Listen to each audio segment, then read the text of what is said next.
In this video, I'm going to show you how you can choose between a game and studio driver when using the GeForce Experience from Nvidia.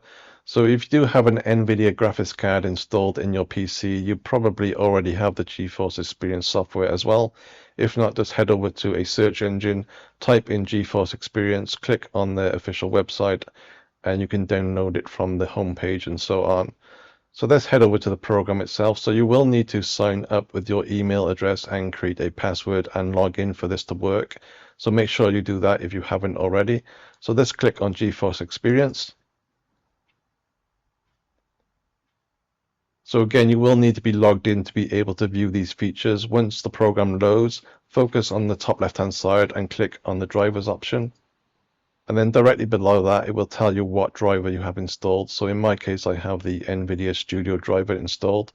So the difference between the game driver and the studio driver is that the game driver is naturally optimized for games, and the studio driver is optimized for things like video and image editing software.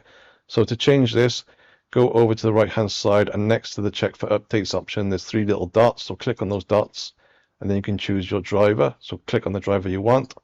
Wait a few seconds, and then it gives you the option to download that particular driver. So download it to your PC, install it, and you should be good to go. If for any reason you do click on the three dots and there's no option available, or if the three dots are actually missing, it's probably because the software program itself is corrupt. If that is the case, simply go to the website again, download the software and reinstall it on your PC, and hopefully that option should be available. So that's it for now. Thanks for watching.